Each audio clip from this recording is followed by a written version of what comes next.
Coucou tout le monde, j'espère que vous allez bien. Donc aujourd'hui je vous retrouve pour vous faire la lecture d'une partie du livre On n'est jamais mieux soigné que par soi-même, la santé sans tabou, du docteur Frédéric Saldman. Donc je vais commencer par les recommandations du livre.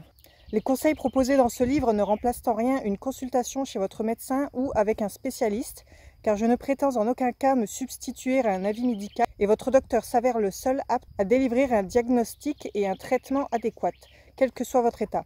Notez d'ailleurs le numéro des urgences, le 112. Notez aussi qu'aucune des données et aucun des produits mentionnés dans cet ouvrage ne sont destinés à déceler, traiter, atténuer ou guérir une maladie, mais à accroître votre information. Ceux qui souhaitent en savoir plus trouveront à la fin du livre les références des études scientifiques évoquées correspondant aux conseils proposés. Quelques-unes ayant été réalisées sur des quantités restreintes de population, elles demanderaient à être complétées par des travaux de plus grande envergure. D'autres n'ont pour l'instant été conduites que chez l'animal, mais il faut garder à l'esprit que les effets des médicaments sont d'abord étudiés chez la souris avant de l'être chez l'homme, et que toutes ces études ouvrent des portes et des pistes de réflexion utiles. Dans la mesure où il n'y a aucun risque à appliquer les conseils issus de ces diverses recherches, vous pouvez donc les tester afin de vous faire votre propre opinion.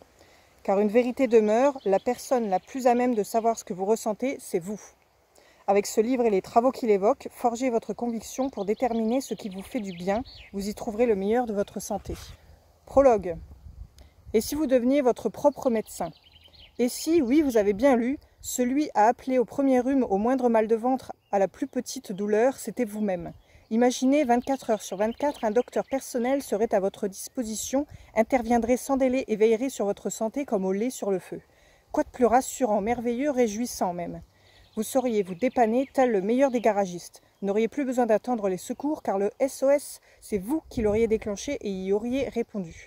La crainte, la peur de souffrir ou pire, qui angoisse et rende malade, disparaîtrait car vous maîtriseriez la situation et vous entreriez de plein pied dans le champ prometteur et sécurisant de la médecine interactive personnelle. Voilà la proposition alléchante et surprenante, Dieu l'avoue, que je fais dans ce livre. Pour la première fois, c'est à vous que l'on va confier le pilotage de la santé, d'une manière on ne peut plus simple, en vous apprenant à utiliser les multiples outils qui permettent de réussir. Je m'engage ici à délivrer tout ce que j'ai appris d'essentiel durant mes études, puis ma carrière de médecin. Au terme de cet ouvrage, vous pourrez analyser chaque symptôme en connaissance de cause et vous aurez ensuite les bonnes réactions lorsqu'il faudra vous soigner. Dès lors, c'est le médecin qui est en vous qui apportera la solution. Vous saurez ce qui vous fait du bien ou du mal, vous connaîtrez les aliments protecteurs et ceux qui nuisent, vous aurez acquis les gestes sains à adopter et les comportements à éviter. Vous maîtriserez votre poids car vous aurez en tête tous les moyens et méthodes aidant à maintenir la balance sur le chiffre idéal. Vous développerez les réflexes adaptés au stress, gérerez bien votre sommeil, aurez une hygiène parfaite pour vous protéger des infections. Au moindre problème relatif à la sexualité, la solution surgira sans attendre, simple et évidente. Votre cerveau sera entretenu comme une Formule 1 et vos programmes d'activité physique de véritables chefs-d'œuvre. Enfin, vous saurez freiner le vieillissement et entretenir les hormones du bonheur et du bien-être. À la lecture de ces promesses, à coup sûr, enthousiasme mais aussi inquiétude grandissent en vous. Car comment acquérir ces vastes connaissances en un temps raisonnable? Les études de médecine durent au moins 8 ans et si un enseignement aussi varié est prodigué dans ce livre, ne faudrait-il pas plusieurs tomes? Rassurez-vous, nous allons procéder autrement. Sachez d'abord que pendant leurs études, les apprentis médecins passent beaucoup de temps sur des matières qu'ils n'utiliseront quasiment jamais comme les mathématiques, la physique, la chimie, la biochimie, la biophysique, l'histologie. À moins d'en faire leur spécialité, ils oublient vite ces cours. Bonne nouvelle, vous en serez dispensés. Et j'irai plus loin, je vais ôter du programme tout ce que j'ai appris et qui ne m'a jamais servi, ainsi que l'évocation des maladies rarissimes que l'on ne rencontre presque jamais dans une carrière. Bref, je dévoilerai uniquement ce dont vous avez réellement besoin pour être en bonne santé. Si je vous sens tenté de me suivre, quelques réticences persistent probablement.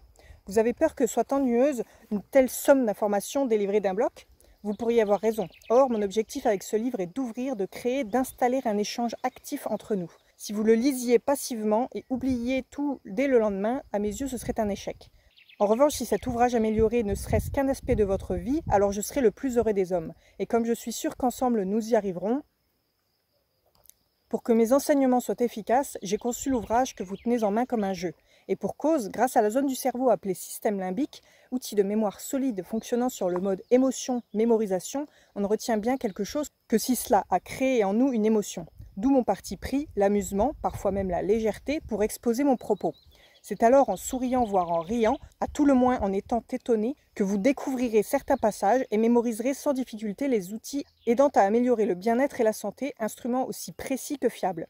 Dès lors, vous pouvez entamer votre lecture en plongeant dans le thème que vous souhaitez, en débutant par celui qui vous tient le plus à cœur par exemple. N'hésitez pas à bousculer l'ordre des chapitres, ils sont conçus pour être lus indépendamment les uns des autres. Cet ouvrage ressemble en fait à la vie, on peut y rebattre les cartes n'importe quand. Pas de menu imposé, au contraire, choisissez à la carte ce que vous préférez et savourez le sentiment d'être le premier à marcher dans un nouvel espace. Afin de vous former au mieux, j'ai décidé aussi de ne pas me limiter à la médecine standard telle que nous la pratiquons en Europe. Je vous emmènerai donc en voyage autour de la planète afin de rencontrer les médecines du monde. Vous me suivrez en Inde auprès de médecins aux pieds nus qui disposent uniquement des moyens naturels pour protéger leurs patients des maladies et les guérir. Vous viendrez avec moi en Sardaigne, visiter des populations ayant découvert en suivant leur seul instinct l'art de vivre centenaire, car tous ont beaucoup à nous apprendre. Ensemble, nous voyagerons aussi dans le temps, en partant à la recherche des mystères de la santé, 1300 ans avant Jésus-Christ, sur les traces des codes cachés derrière les 10 commandements, commandements qui, décryptés, feront apparaître de nouveaux messages, créant un lien puissant et fondateur entre spiritualité et santé. Une autre voie s'ouvrira, celle permettant d'atteindre des territoires qui vous semblaient jusqu'alors inaccessibles chaque matin en vous réveillant, mais qui, en donnant du sens à la vie, autoriseront à avoir des passions sans contraintes liées. N'est-elle pas là la clé du vrai bonheur ? Avec ce livre, vous prendrez conscience que c'est en créant une intimité quasi totale avec vous-même que vous vous en occuperez au mieux. Peut-être ne lirez-vous pas de cet ouvrage ce dont vous avez envie, mais je suis sûre que vous y trouverez de quoi être en pleine santé. Reste une vérité, à moi de vous confier les clés, certes, mais à vous d'ouvrir les fameuses portes. Maintenant que les règles sont posées et que vous acceptez mon jeu, partons à la découverte de tous ces secrets qui guérissent et aident à vivre enfin en bonne santé. Première partie, maigrir, la nouvelle zone pondérale. Sujet de préoccupation fort répandu, majeur, touchant aussi bien les hommes que les femmes, le poids est devenu l'ennemi public numéro 1.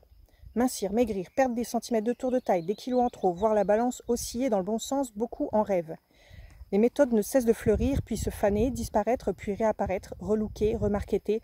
Reste que ce sujet ne peut être pris à la légère, car derrière ces grammes qui gênent, ces kilos qui pèsent, peuvent se cacher des souffrances psychologiques, des douleurs physiques et des maladies en embuscade.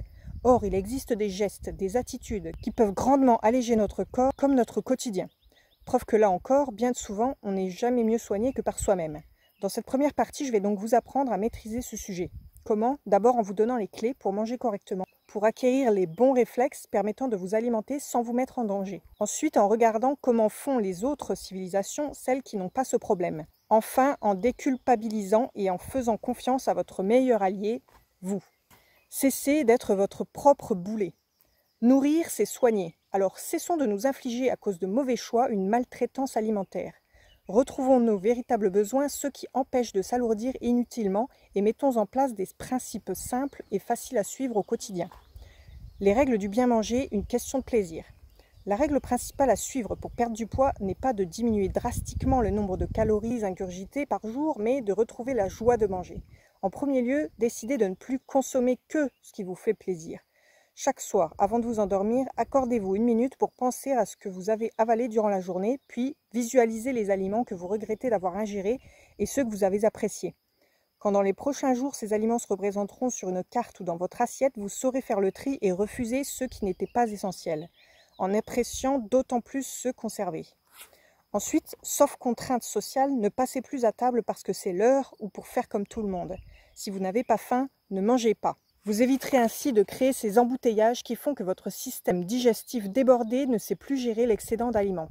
L'être humain ne fonctionne pas comme un lave-vaisselle. Il doit éliminer les déchets pour rendre son tube digestif propre avant le repas suivant. Donc écoutez avec bon sens les signaux de l'organisme. Méditez aussi sur la nourriture. Le choix de ce que vous absorbez n'est en rien anodin. Quand on mange mal, on encrasse son corps. Quand on savoure sain, on en prend soin. Ce qui est possible à tous les prix, petits compris. Les légumes en conserve ou surgelés, très abordables, contiennent parfois autant de minéraux, de fibres, d'oligo-éléments et de vitamines que les produits frais. Et parfois plus, puisque la vitamine C, très sensible à la lumière, se détruit vite, sauf en conserve. Les fruits et légumes trop longtemps exposés au jour, perdant la précieuse vitamine. Enfin, bichonnez vos intestins, ne les irritez jamais, ils ont beaucoup à faire pour absorber chaque jour tant d'aliments. Manger en pleine conscience. Quelques changements dans l'alimentation peuvent générer de gros impacts sur la santé. Il suffit de décider chaque jour de manger pour soi et non contre soi. La difficulté rencontrée tient au fait que notre façon de nous alimenter n'a pas de conséquences irrémédiables immédiates sur la santé, si ce n'est une prise de poids facilement corrigeable. De fait, si nous engloutissons un taudis calorique en guise de repas, il n'y aura aucune conséquence notable sur l'organisme à courte échéance. Mais c'est là que le bât blesse, car nous gagne la sensation que rien ne peut nous arriver, que les maladies touchent seulement les autres. Nous nous sentons comme des enfants, à la fois tout-puissants et immortels. Or, se nourrir, c'est envoyer des messages au corps, dans le bon comme le mauvais sens, et certains aliments nous détruisent à petit feu sans que nous en ayons conscience. Donc dès maintenant, réfléchissez à ce que vous avalez. Faites le ratio entre la nourriture qui vous procure du plaisir et celle qui vous abîme. Veillez sur votre corps comme sur un temple que l'on ne doit en rien profaner. Construisez votre santé tel un mur destiné à vous défendre des maladies jour après jour, brique après brique. Les aliments sains en seront le meilleur ciment. Maigrir, c'est du gâteau. Si certains réussir à rester minces au long de l'année sans faire le yo-yo est important pour l'esthétique, c'est d'abord primordial chez tous pour une bonne santé. Car l'excès de poids augmente au fil des ans les risques d'apparition de nombreuses maladies agissant de façon sournoise. Suis-je en surpoids? Comment savoir si l'on est en surpoids? C'est important car à partir de 5 points d'IMC, indice de masse corporelle, au-dessus de la normale, le risque de cancer monte en puissance. De quelle manière calcule-t-on son IMC? Rien de plus simple. Il s'agit de diviser votre poids en kilogrammes par sa taille en mètres au carré. Si vous faites par exemple 1,60 m et pesez 60 kg, divisez 60 par 1,6 fois 1,6, soit 2,56, votre IMC est alors de 23,4. L'IMC normal se situant entre 18,5 et 24,9, vous n'êtes pas en surpoids. Afin d'affiner l'évaluation, prenez aussi votre tour de taille abdominale à l'endroit où il est le plus important. Comme les muscles sont plus lourds que la graisse, dans certains cas, l'IMC peut paraître élevé alors que la personne est en fait un sportif très musclé. Permettez-moi en outre une digression. Contrairement à une idée reçue, le poids du squelette entre peu en ligne de compte. Entre le squelette d'un sujet frêle et celui d'une personne grande et robuste, il y a juste 1 kg d'écart. En revanche, le tour de taille importe. À partir de 94 cm chez l'homme et 80 cm chez la femme, les risques métaboliques sont accrus. Dès lors, rien qu'en achetant une balance et un mètre de couturière, vous pouvez à la fois mesurer les éventuels dégâts causés par une alimentation déséquilibrée et noter les progrès accomplis chaque mois une fois que vous aurez modifié cette nourriture incohérente. Quels sont les risques liés à l'obésité? Épidémie qui se répand rapidement et qui s'accompagne d'une flambée des cas de diabète de type 2 au niveau mondial, l'obésité est un problème de santé publique planétaire. Et ces maux sont innombrables. Elle favorise d'abord un état inflammatoire chronique de l'organisme, état qui forme le terreau des cancers, c'est désormais bien connu, touchant le côlon, le rectum, l'œsophage, le foie, le pancréas, le sein, l'utérus et la prostate. Sans compter que trop manger équivaut à une ingestion massive des pesticides contenus dans l'alimentation.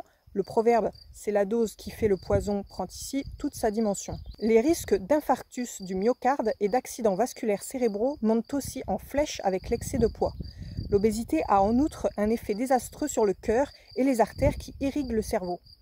L'athérosclérose qui en découle, c'est-à-dire l'obturation progressive des vaisseaux sanguins, diminue le calibre de ces derniers, conduisant à l'hypertension artérielle et parfois à l'obturation totale, ce qui provoque un infarctus ou un AVC. La surcharge pondérale demande à la pompe cardiaque beaucoup de travail pour alimenter le corps en sang oxygéné. Trop même. Imaginez une automobile à laquelle on accroche en permanence une énorme remorque à tirer. À terme, cette surcharge est ultra mauvaise pour le moteur. Des travaux récents ont par ailleurs montré que les personnes en surpoids risquaient plus de développer la maladie d'Alzheimer passé les 70 ans. Enfin, le surpoids occasionne souvent des douleurs articulaires, une gêne pour respirer qui limite les efforts, même simples, et une sexualité moins harmonieuse et moins fréquente. Donc la prudence s'impose et le fait de prêter attention à ce que l'on avale en qualité comme en quantité. Les régimes, un cercle vicieux. Quand je rencontre un ou une patiente qui veut perdre des kilos, je lui demande toujours « Quel poids faisiez-vous à 18 ans ?» Et comment vous sentiez-vous alors? La plupart du temps, la personne répond qu'à cette époque, elle était plus mince. Alors pourquoi ne pas essayer de remonter le temps afin de retrouver ce poids d'origine lorsqu'elle ou lorsque vous vivez bien et heureuse sans kilos superflus? D'autant qu'une fois atteint, je vais vous aider à y parvenir, vous retrouverez l'énergie et la force de votre jeunesse. À ce moment précis, le ou la patiente ajoute systématiquement « J'ai tout essayé et chaque fois j'ai regrossi dans les mois qui ont suivi la perte de poids ». Soyons honnêtes, 95% des régimes échouent à court et moyen terme. Mais si les résultats pour lutter contre l'excès de kilos sont médiocres, c'est d'abord parce que le problème est mal posé. Il n'y a pas de bonne réponse parce qu'une erreur perturbe l'énoncé. Entre nous, qui a envie de se punir toute l'année en mangeant des plats tristes et sans goût? Décider de se priver des plaisirs de la table à perpétuité, sans remise de peine, n'est jamais envisageable. Et même contre-productif. Nous savons tous que jouir de ce que l'on mange permet de compenser les contrariétés du quotidien, que la nourriture est une façon de se rassurer, d'avoir un geste bienveillant envers soi-même, de se récompenser. Aussi, se punir d'avance est intenable. Or, tous les régimes ont pour point commun de couper les circuits de la récompense au niveau du cerveau, d'où leur échec. Une étude parue en 2019 a montré que le fait de proposer une gratification sous forme d'une somme d'argent à des fumeurs ayant arrêté le tabac donnait d'excellents résultats. Usons des mêmes ressorts avec la nourriture. Les circuits de la récompense étant fondamentaux pour se libérer d'une addiction, qu'elle soit alimentaire ou liée à la cigarette, assécher le carburant de la réussite ne mène nulle part. Personne, à l'exception des masochistes avérés, n'aime souffrir, surtout s'il n'y est pas obligé. Donc vouloir mettre en place des régimes restrictifs au long cours va à contresens de la nature humaine. Entrons plutôt dans une nouvelle dimension de la prise en charge de la surcharge pondérale et cherchons à atteindre le poids voulu en mangeant pour soi et avec plaisir. Les nouvelles approches de la perte de poids, l'aliment plaisir. Comment réussir ce que beaucoup considèrent comme la résolution de la quadrature du siècle? Deux équipes de chercheurs, l'une aux États-Unis et l'autre en Israël, ont apporté les preuves scientifiques de mon énoncé. Le premier réflexe lorsque l'on décide de perdre du poids consiste à supprimer ce que l'on avale avec plaisir, en premier lieu les gâteaux. Et pour cause, les pâtisseries concentrent en un produit tous les interdits connus. Gourmandise, sucre, fête, etc. Or, si vous décidez de les supprimer pendant 1 an, par exemple, vous ne pourrez pas déguster celui de votre anniversaire. Gâteau qui est un symbole fort puisqu'il s'agit de la matérialisation d'un moment important et le point d'orgue avec les cadeaux d'une rencontre conviviale et festive célébrant le partage d'une année de vie supplémentaire. Rien que du plaisir pour se faire du bien. Aussi, ne pas savourer de pâtisserie revient à couper le lien symbolique entre bonheur et alimentation. En décidant d'étudier comment maigrir en mangeant des gâteaux tous les jours, les scientifiques américains et israéliens ont eu le courage d'explorer une zone interdite, et ce pour trouver des solutions innovantes et pertinentes faisant avancer la connaissance de la perte de poids. Et ils en sont arrivés à des constats étonnants. Un gâteau en entrée, dont celui d'introduire chaque jour un aliment plaisir et interdit, de quoi bousculer les codes, n'est-ce pas? En vérité, la question qui se pose immédiatement après ce tabou brisé, c'est comment réussir à maigrir en ingérant un aliment qui fait grossir? Eh bien, une solution iconoclaste existe. Prendre un dessert en début de repas, parce qu'il enclenche la sécrétion de la glucokinase, qui normalement est produite en fin de déjeuner ou dîner, parce que la glucokinase aide le foie à faire face aux afflux de sucre en période post-prandiale, afin de le stocker sous forme de glycogène, parce que cette molécule siffle d'une certaine manière la fin de la partie avant que la fête ne commence. Elle a un effet coupe-faim. On se souvient tous des parents qui autrefois, et pour certains encore aujourd'hui, demandaient aux enfants de ne pas grignoter de biscuits avant de passer à table pour ne pas se gâcher l'appétit. Eh bien, ils n'avaient pas tort. Si les études réalisées pour maigrir en mangeant des gâteaux n'ont pas intégré le fait de prendre le dessert en début de repas, cette option reste envisageable. Grâce à elle, vous augmenterez l'effet coupe-faim tout en vous faisant plaisir. Déculpabiliser. D'aucuns affirment qu'il faut établir une liste d'aliments interdits lors d'un régime. Or, elle ne fait que majorer la frustration et la culpabilité chaque fois que la ligne blanche est franchie. Comme il a été scientifiquement démontré que la culpabilité exerce un effet inverse sur le comportement, entraînant une perte de contrôle, une humeur instable et la montée en puissance des pulsions alimentaires, consommer du gâteau au chocolat alors que le régime l'interdit non seulement n'aide pas, mais provoque des sentiments anxieux et parfois dépressifs immédiatement après en avoir avalé une bouchée. Le gourmand qui a craqué se dit qu'il n'y arrivera jamais et qu'il a encore échoué, provoquant autodépréciation et mauvaise image de lui. Mieux vaut donc éviter ce piège. Une étude scientifique réalisée aux États-Unis a suivi des personnes qui voulaient perdre du poids en 3 mois. Les résultats ont montré que les participants ayant consommé des gâteaux au chocolat avec culpabilité avaient moins vu leur kilo baisser que ceux qui avaient dégusté ces pâtisseries avec plaisir. Nous ne sommes pas des robots, mais des êtres de chair et de sentiments qui évoluent en permanence. Aussi, ce qui est strict et calculé ne fonctionne pas en nutrition. D'autant que l'aliment défendu a une fonction paradoxale sur le poids. Par exemple, la pâtisserie augmente le métabolisme, entraînant une hausse de la leptine, l'hormone de la satiété. A contrario, quand un sujet se trouve en restriction calorique, la sécrétion de celle-ci chute et le métabolisme se ralentit pour ne pas brûler ses réserves trop vite. On constate donc l'effet inverse à celui envisagé. Une étude américaine a porté sur 193 obèses qui devaient perdre du poids. Ceux-là ont été séparés en 2 groupes mixtes, recevant la même quantité de calories quotidiennes, 1600 pour les hommes, 1400 pour les femmes. Le premier groupe avait un petit déjeuner à 300 calories, le second à 600 calories, dont le fameux gâteau chocolaté. Les résultats ont montré dans celui-ci des pertes de kilos bien plus conséquentes que chez ceux imposant une restriction à 300 calories. Les participants 300 calories au petit déjeuner subissaient un sentiment de frustration et une absence de satiété trop fort. Et les sorties de route à répétition avec pulsion vers des aliments gras et sucrés hypercaloriques s'y sont multipliées. Des scientifiques de Floride ont poussé plus loin l'expérience en étudiant l'effet de manger du gâteau au chocolat assis à table normalement ou devant un miroir. Ils sont partis du principe que se regarder dans une glace ne donnait pas seulement des informations sur l'apparence physique, mais aussi sur la personnalité. Tant avaler quelque chose devant un miroir revient à manger sous le regard d'un autre. Or cet autre, c'est nous-mêmes. Nous sommes donc exposés à notre propre jugement, froid comme le miroir. Eh bien, se regarder absorber des aliments défendus diminuait le goût et le plaisir, ce qui conduisit les participants à en consommer moins. Les sujets qui avalaient une salade de fruits, symbolisant l'aliment sain, n'ont eux signalé aucun changement de goût, ni diminué leur consommation. Comme quoi. Du gâteau, oui, mais à la fourchette. Ces mêmes chercheurs ont constaté que le fait de déguster les desserts avec une fourchette au lieu d'une cuillère faisait prendre de plus petites bouchées et rendait plus aisé le contrôle alimentaire. De leur côté, les utilisateurs de cuillères considéraient le même dessert moins calorique que ceux qui avaient recouru à la fourchette, peut-être du fait de la rapidité de consommation de l'aliment. Comme d'autres scientifiques ont observé que, lorsque des sujets en excès de poids prennent des aliments dits bons pour eux, ils en consomment trop et voient leur note calorique monter en flèche. Des portions généreuses compensant le déficit calorique. On en déduit que les aliments étiquetés sains participeraient à l'épidémie d'obésité précisément parce qu'ils sont considérés bons pour la santé. Un cercle vicieux en somme. Décider de perdre du poids en mettant tous les jours un gâteau au chocolat à son menu est donc possible. C'est sélectionner l'aliment qui tiendra le rôle de victime expiatoire pour la journée. Oser prendre ce dessert en le savourant avec une fourchette devant un miroir sera un exercice très efficace pour vous aider à maîtriser les quantités. C'est ce que j'appelle un dérapage contrôlé. Comme tous les régimes échouent, parce que les gens craquent devant des règles diététiques trop rigoureuses, là au moins vous aurez du bonheur en connaissance de cause. En activant les hormones du plaisir et en stimulant le métabolisme, la sensation de satiété s'installera dans un contexte d'absence de frustration. Quel gâteau choisir? Deux questions se posent à la suite de cette découverte. Quel type de gâteau déguster si vous aimez le chocolat et que sélectionner comme pâtisserie dans le cas contraire?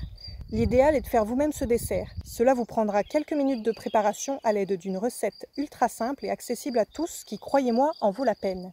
Le gâteau aux plantes.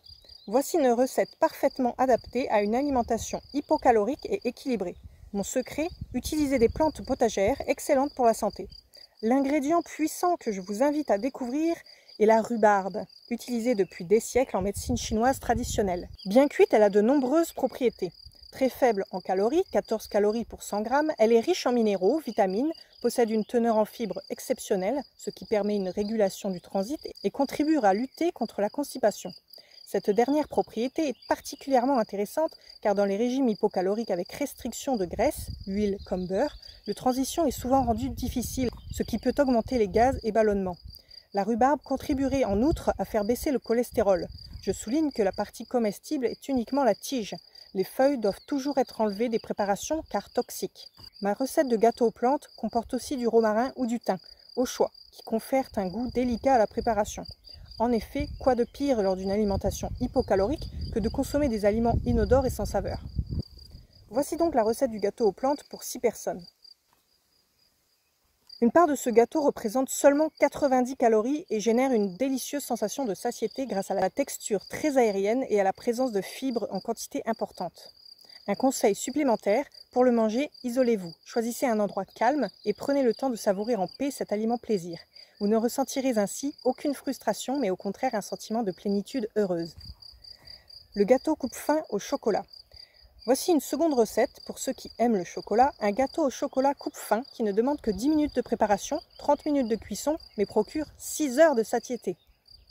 Le choix du chocolat est essentiel. Le noir 100% bénéficie d'un effet coupe-faim qui fait baisser la gréline, l'hormone de l'appétit. Mais son goût très intense n'est pas apprécié de toutes les bouches. Aussi, je vous recommande du noir à 85%. Une part de ce gâteau coupe-faim contient en moyenne 190 calories, soit 3 fois moins qu'un dessert au chocolat classique. Il est hypocalorique, à teneur très réduite en glucides, il ne contient pas de sucre blanc, sans lipides, à l'exception de ceux du chocolat. La sensation de moelleuse est liée à la présence de la compote de pommes, qui ne confère aucun goût de fruits, mais remplace le beurre ou l'huile de façon absolument surprenante. Quant à l'effet coupe-faim, il est immédiat et garanti. Comme vous pouvez consommer une part par jour, vous ne ressentirez aucun sentiment de frustration. Enfin, bonus non négligeable du gâteau au chocolat à 85%, il participe à la prévention des caries dentaires. Le cacao contient en effet des tanins qui agissent sur l'émail et de la théobromine qui durcit l'émail. Donc n'hésitez pas à croquer le petit carré de chocolat noir qui reste une fois le gâteau terminé. La satiété jusqu'à plus soif. Il n'y a pas que ce gâteau au chocolat quasi miraculeux qui est à conseiller lorsqu'on a la volonté de maigrir sain. D'autres modes de consommation de produits au quotidien peuvent participer à la traque des kilos qui gênent, dont certains assez étonnants vous allez voir. L'eau qui fait maigrir. Rien qu'avec ce titre, je suis convaincue de vous avoir intrigué. Et pour cause, il existe en effet une eau qui fait maigrir dont le principe d'action est simple. On le sait, l'estomac vide déclenche la faim. A l'inverse, quand il est rempli, les barorécepteurs qui se trouvent dans sa paroi à cause de la pression exercée envoient un message au cerveau, qui déclenche immédiatement un effet coupe-faim puissant. C'est ce que l'on ressent au moment où on ne peut plus suivre, même si les plats servis ont l'air alléchants durant un repas riche comme après un déjeuner copieux. De ce processus, on peut tirer un atout régime, puisque faire un plein de l'estomac sans absorber un déluge calorique revient à déclencher une satiété puissante sans grossir. Je vous propose ma recette spéciale eau, à savoir boire un verre d'eau épaissi dès l'apparition de la sensation de faim. Sa texture gélifiée assurera une impression de satiété immédiate et ce, sans le moindre apport calorique. Quand la faim dirige, ventre affamé n'a pas d'oreille, dit un dicton.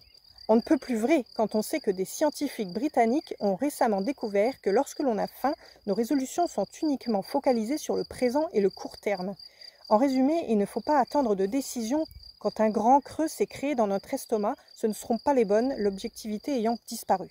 Pour illustrer ce propos, pensez à tout ce que vous achetez en trop et d'inutile si vous faites vos courses le ventre vide.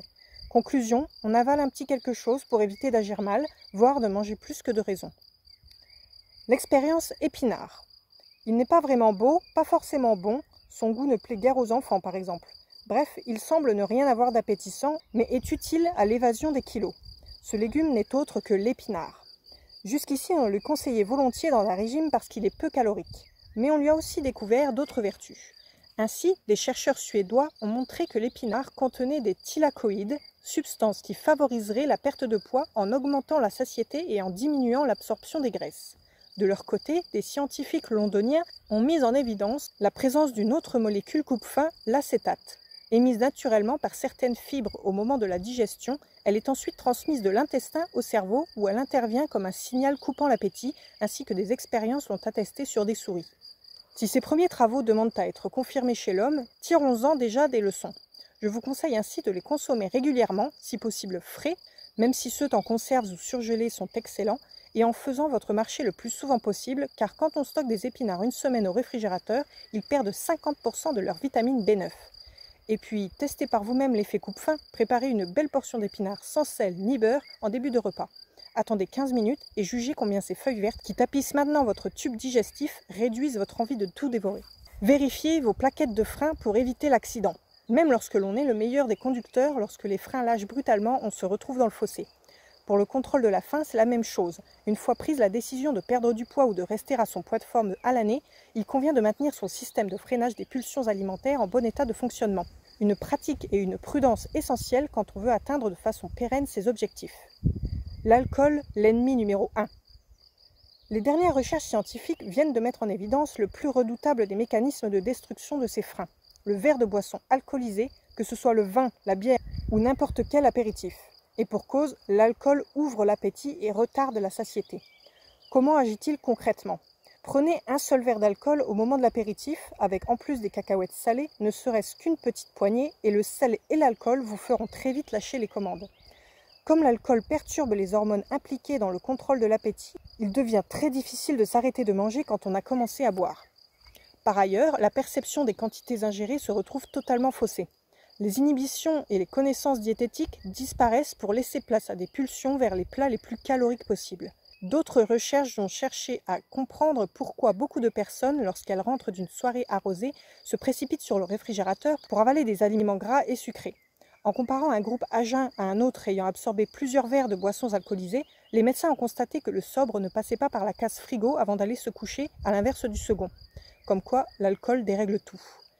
En ingurgiter provoque une consommation d'aliments plus élevée car l'alcool agit sur un type de neurones du cerveau, les AGRP, dont la mission est précisément de contrôler l'appétit. Il les stimule tant que des excès alimentaires fulgurants se produisent sans qu'aucun besoin énergétique n'existe.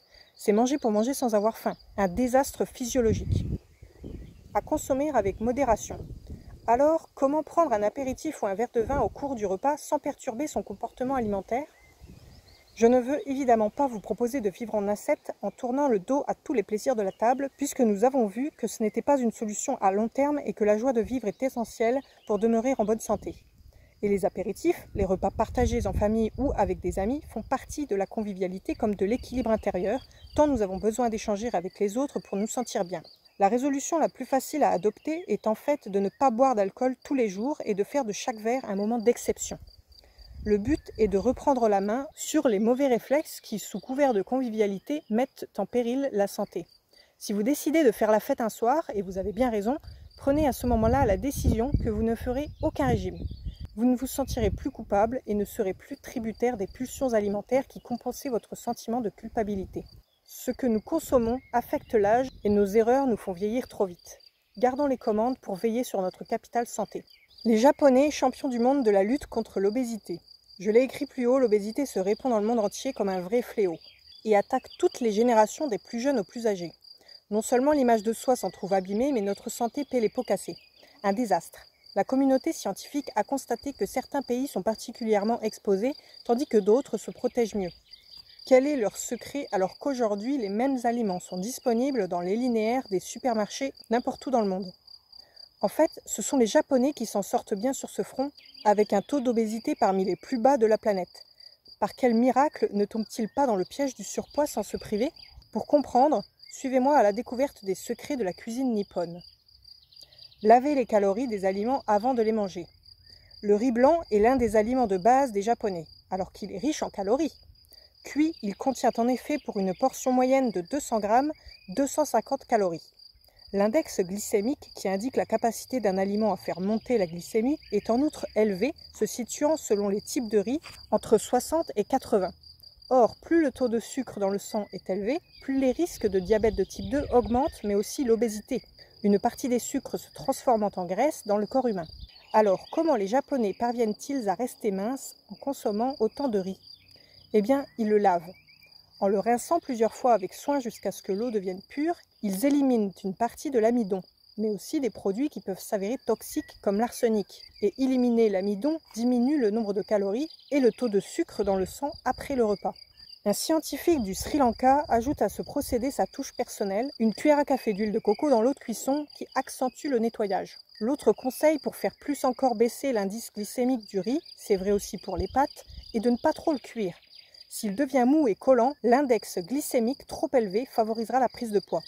En pratique, plus un aliment est cuit, plus rapidement il sera assimilé par l'organisme. Son index glycémique augmente avec la cuisson. Carotte cuite, 47 et 16 pour la carotte crue. L'énergie nécessaire à la digestion a été dépensée par la casserole et pas par le système digestif. De plus, un excès de cuisson détruit les vitamines. Donc pourquoi pas une cuisson al dente pour plus de vitamines et plus de dépenses caloriques pour miser sur la minceur et l'énergie. Prenez donc l'habitude de consommer un riz bien lavé, pur et ferme. Mâchez-le lentement pour mieux le digérer et garder un ventre plat. Évitez aussi de saler l'eau de cuisson. Servez-le sans sel et décidez d'en ajouter seulement si vous trouvez que c'est absolument nécessaire à sa dégustation.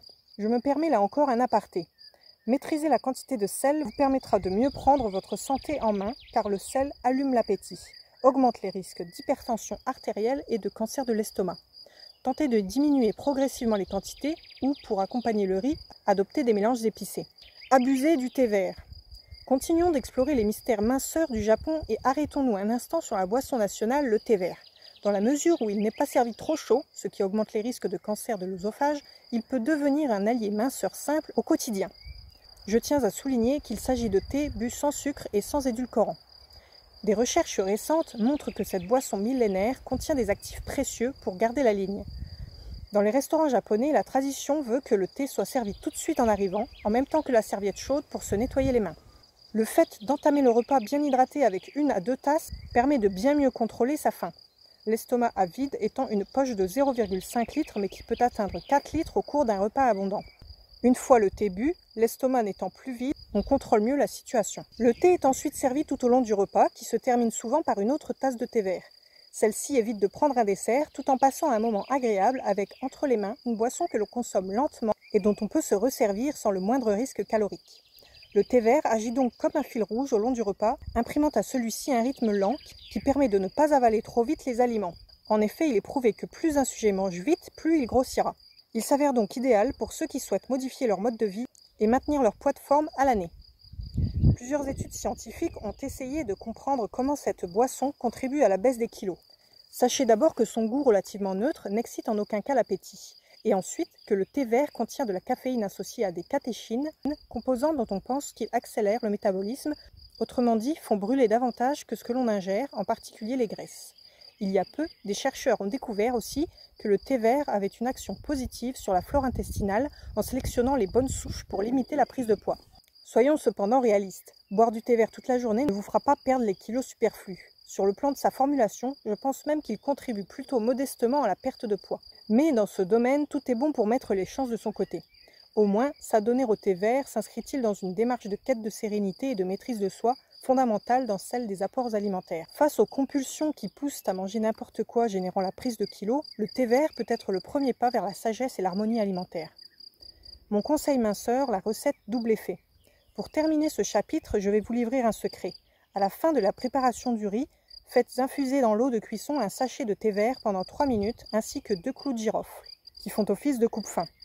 Égouttez-le et servez. Vous obtiendrez alors un bol de riz double effet qui vous aidera à atteindre vos objectifs minceurs. Rangez votre cuisine et vite, pour éviter de grossir.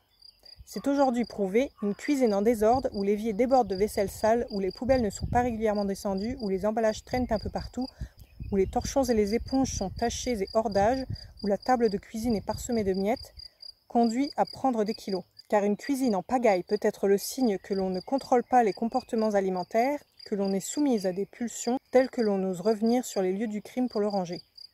Et pour contrôler ces pulsions alimentaires, une récente étude demandait aux participants de s'asseoir soit dans une cuisine bien rangée, soit dans une autre quelque peu chamboulée pour prendre leur repas, qui dans les deux cas se composait de cookies, biscuits apéritifs et légumes coupés.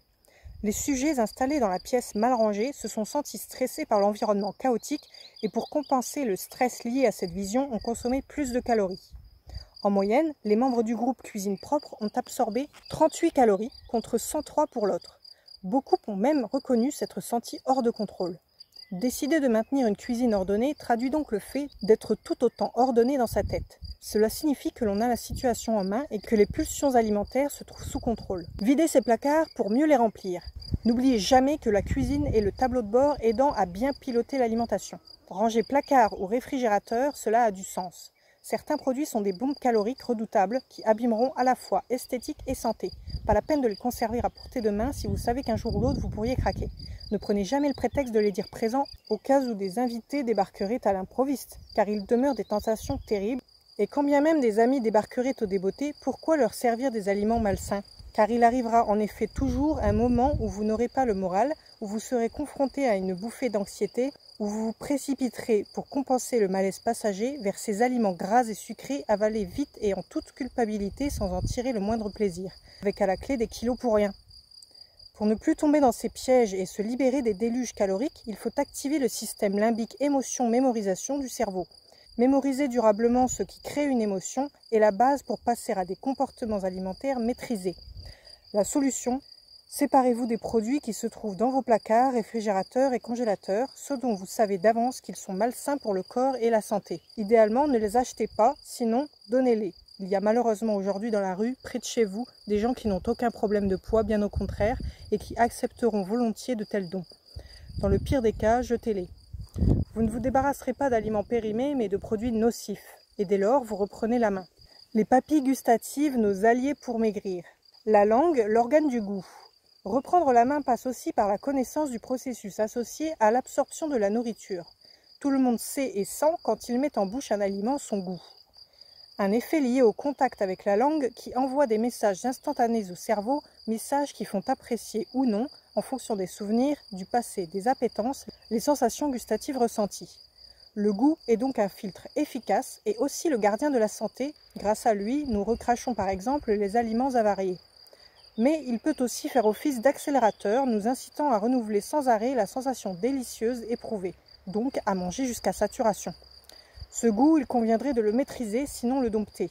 Le goût fonctionne par ailleurs de façon étroite avec l'odorat. Vous en avez toutes et tous fait l'expérience. Enrhumés, les aliments vous paraissent fades. Fades, mais pas sans existence. Des recherches récentes ayant permis d'identifier des récepteurs de l'odorat au niveau de la langue expliquant pourquoi nous conservons quand même un résidu de perception gustative malgré un nez bouché. D'autres facteurs interviennent au niveau organoleptique, la chaleur, la texture et l'aspect visuel pour ne citer que cela. Les vecteurs du goût sont évidemment les papilles gustatives qui sont en moyenne 10 000 sur la langue, d'où le fait que celle-ci semble rugueuse. Quant aux commissures des lèvres, elles sont la zone la plus réactive au salé et à l'acidité. Pour évaluer l'amertume d'une boisson ou d'un plat, il faut se servir du fond de la langue, sa spécialité. Sachez enfin que tous les 10 jours, 10 000 papilles toutes neuves réapparaissent, rythme de leur renouvellement. La saveur d'un produit se perçoit lorsque les papilles sont en milieu aqueux, ou alors baignées de salive. Enfin, notez que le goût évolue au fil de la vie et que plus on avance en âge, moins il s'avère sensible. Des papilles gustatives existent ailleurs.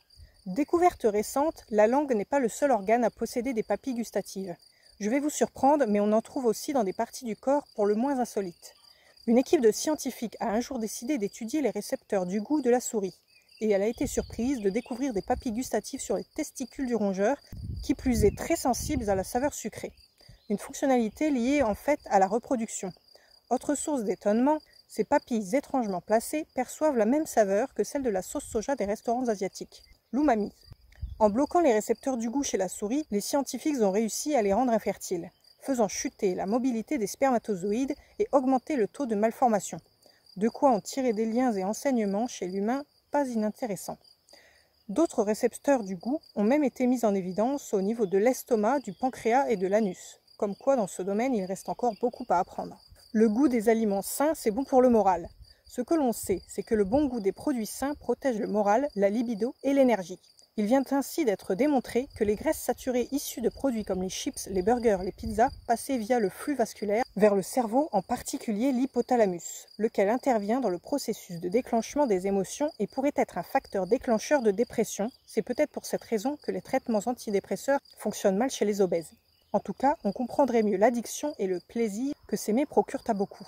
D'autres travaux ont montré que des sujets qui suivaient des régimes faibles en graisse et riches en fibres et minéraux présentaient une meilleure humeur et moins de symptômes dépressifs. Tout est lié. En résumé, pour garder le moral, moins de fast-food et de sucre raffiné, plus de fruits et légumes. Goût et surpoids. Enfin, terminons ce chapitre en évoquant de très récents travaux scientifiques ayant diagnostiqué chez des sujets obèses un état inflammatoire des papilles gustatives, inflammation réduisant le goût des aliments qu'ils avalent. Une avancée primordiale puisqu'elle signifie que plus une personne est en surpoids, moins elle perçoit le goût. Traduction, elle mange pour tenter de combler le qualitatif perdu en le remplaçant par le quantitatif. Un levier important à connaître et actionner dans le cadre d'un régime. Le jeûne nu. Le jeûne, vous le savez peut-être, j'y suis favorable. Il permet de retrouver sa nature originelle en ne consommant que le nécessaire, d'aller vers ce que j'appelle l'optimisation de soi. Avec lui, vous bénéficierez d'une énergie physique nouvelle et d'une puissance mentale supérieure, car la partie de votre énergie utilisée à digérer le trop-plein d'aliments se retrouve disponible pour le fonctionnement optimal du cerveau et du corps. Mieux, comme un corps encrassé génère des maladies, en nettoyant grâce à lui l'organisme, vous diminuerez le risque d'en être atteint. Pratiquer le jeûne, c'est en fait développer une nouvelle relation avec son corps. C'est l'écouter et lui parler pour le transformer en source de bien-être. Depuis un an, de nombreuses recherches consacrées au jeûne ont abouti à des résultats passionnants. Il est ainsi avéré aujourd'hui que lorsque l'on jeûne, on brûle les graisses alimentaires que l'on gardait en réserve. Tout se passe comme si, au lieu de s'alimenter de l'extérieur, une énergie intérieure nourrissait nos cellules. Du ver de terre, des études le concernant l'ont prouvé aussi, aux humains, le jeûne permet en fait une diminution globale de l'inflammation de l'organisme et un allongement de la durée de vie en bonne santé de chaque être vivant. Le nouveau jeûne séquentiel. Le jeûne séquentiel, je l'appelle aussi le jeûne nu ou jeûne intermittent. Cela signifie pratiquer tous les jours une pause alimentaire, de 14 heures sur les 24 que compte une journée. Par exemple, si lundi vous terminez de dîner à 21 heures, vous ne recommencerez à manger que le lendemain mardi à 12 heures ou 13 heures, soit au déjeuner. Je tiens à préciser que je préconise, avant de commencer le moindre jeûne séquentiel, de demander l'avis de son médecin traitant, et que je ne le recommande jamais aux enfants et adolescents en pleine croissance. Ces contre-indications s'étendent aussi aux femmes enceintes qui ont besoin de davantage d'énergie pour le développement du fœtus, aux sujets qui font de l'hypoglycémie, à ceux qui doivent prendre des médicaments avec un repas ou qui présentent des troubles du comportement alimentaire. Ces précautions prises et exceptions notées, sachez que bien des travaux scientifiques soulignent les atouts de cette pratique. 14 heures sans manger mais en buvant de l'eau, du thé, des tisanes sans sucre et sans édulcorant est une durée efficace, en particulier pour faire baisser le taux d'inflammation de l'organisme. Laquelle inflammation est, vous le savez, la porte d'entrée de toutes les maladies. Un jeûne qu'il faut strict. En pratique, le jeûne séquentiel fait passer à 2 repas par jour au lieu de 3. Et souvent, celui qui saute le plus facilement, c'est le petit déjeuner. On me demande fréquemment si on peut quand même s'autoriser le matin 1 ou 2 citrons pressés dans un verre d'eau chaude. Eh bien, je réponds toujours la même chose. Un citron de taille moyenne contient l'équivalent d'1 morceau de sucre. C'est peu mais suffisamment pour réveiller la machinerie digestive avec ses sécrétions d'hormones et d'enzymes. Et c'est demander au pancréas, qui était au repos, de fabriquer de l'insuline pour faire face au sucre apporté par le dit citron. En somme, cela revient à mettre tout un système en route pour 3 fois rien et stopper dès lors les effets bénéfiques du jeûne séquentiel. Personnellement, j'aime boire un jus de citron avec de l'eau, mais je me réserve ce plaisir à l'occasion du repas ou entre les 2 principaux repas.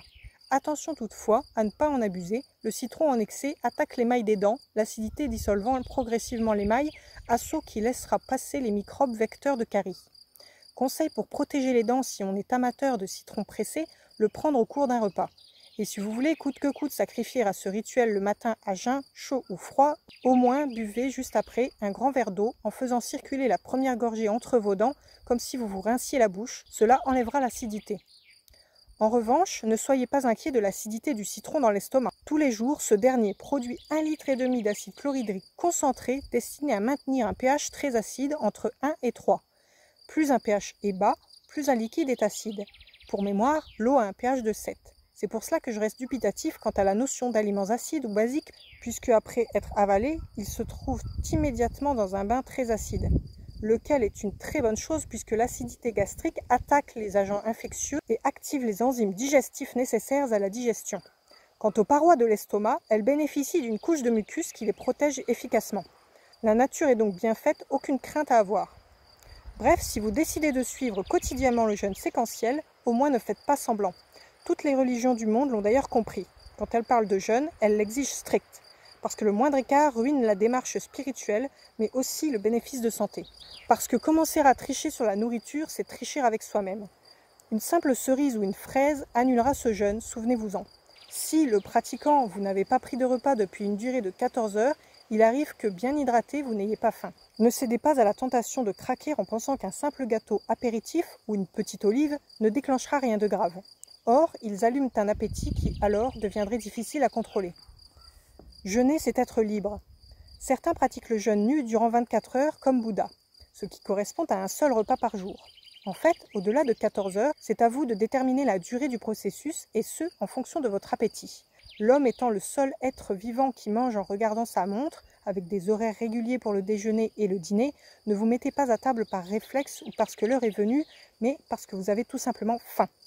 Le temps nécessaire pour digérer un aliment est long. Il n'a rien à voir avec les quelques secondes que ce dernier passe entre la bouche et l'estomac. C'est une fois dans cet organe important que le travail commence et que l'usine digestive se met en marche. Les aliments restent dans l'estomac 3 à 4 heures, parfois jusqu'à 9 heures. Pendant ce temps, ils sont malaxés comme par un mixeur avec des sécrétions d'hormones et d'enzymes destinées à les préparer afin d'être absorbés. Étape suivante, le passage dans l'intestin grêle, où ils vont séjourner 6 à 7 heures pour que l'absorption intestinale se réalise. Dernière phase, 7 heures de nouveau, où les résidus alimentaires arrivent dans le côlon avant de finir dans le rectum, où il reste l'équivalent de 6 heures avant d'être évacué par l'anus. Selon notre métabolisme et ce que nous mangeons, nous ne digérons évidemment pas tous à la même vitesse. Donc se remettre à table sous prétexte que c'est l'heure, et alors que nous sommes en pleine digestion et n'avons pas faim, est-ce utile ? Notre organisme, comme n'importe quelle machine, a besoin de souffler pour se réparer et se régénérer. Imposer au corps un travail digestif quasi permanent, 365 jours par an, 7 jours sur 7, 18 heures par jour, n'est en rien raisonnable. Lorsqu'un sujet est jeune, cela ne crée aucun problème. Les organes mobilisés pour la digestion sont performants. Les filtres, comme le foie ou les reins, chargés d'éliminer les déchets, fonctionnent à plein rendement. Le pancréas démarre au quart de tour pour délivrer l'insuline. Hélas, au-delà de 40 ans, ce n'est plus la même histoire. Les organes vieillissent et perdent en efficacité. L'exemple le plus caractéristique est la fréquence de la stéatose hépatique, le foie gras, chez les sujets en suralimentation après 40 ans. Le jeûne séquentiel permet en fait de découvrir ses propres rythmes biologiques et de s'alimenter en fonction de ses véritables besoins. Faites-en l'expérience. Une expérience qui permet d'analyser ce que l'on ressent en prenant juste 2 repas dans la journée. Vous seul déciderez en fonction de votre ressenti, de votre énergie et de votre bien-être de la suite.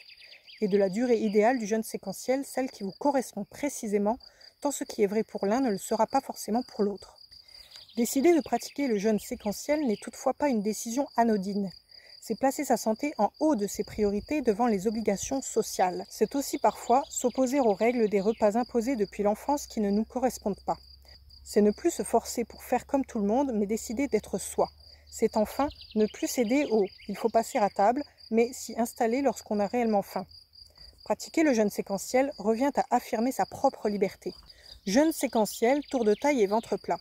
Nombre de mes patients qui pratiquent le jeûne séquentiel m'ont signalé combien leur ventre est devenu plus plat, leur tour de taille a diminué, certains me donnant les mesures des centimètres perdus à 1 mètre de couturière enroulée à la taille.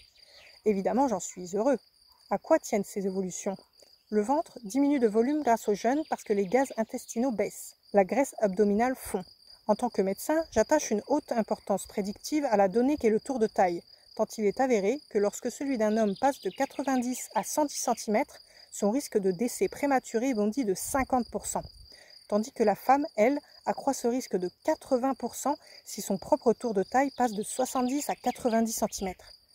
Je vous invite donc à mesurer le vôtre sans tarder. Pourquoi le jeûne séquentiel réduit-il les gaz intestinaux ? En fait, supprimer un repas baisse mécaniquement la production de gaz correspondant à chaque repas, ici d'1 tiers par jour. D'autre part, il diminue l'inflammation digestive, ce qui provoque une autre réduction de la formation des gaz intestinaux. Or, avoir le ventre moins tendu de gaz optimise le bien-être digestif et favorise la convivialité. Avoir un ventre plat donne également une meilleure confiance en soi. Quant aux mauvaises graisses situées au niveau de l'abdomen, ce qu'on appelle en langage populaire la bedaine, une étude scientifique a montré que les sujets qui suivaient au long cours le jeûne intermittent les voyaient diminuer de 4 à 7%. Opter pour le jeûne séquentiel, c'est donc en quelque sorte mettre en place son propre développement durable, se placer du bon côté de la force alimentaire. Des souris et des hommes. Des chercheurs californiens ont mené une expérience édifiante. Ayant nourri les souris 18 semaines durant avec un régime hypercalorique gras et sucré, ils ont constaté qu'elles avaient toutes développé des foies gras, des pancréatites et du diabète, ce qui reproduisait en accéléré, ramené à leur durée de vie, ce qui survient chez l'être humain.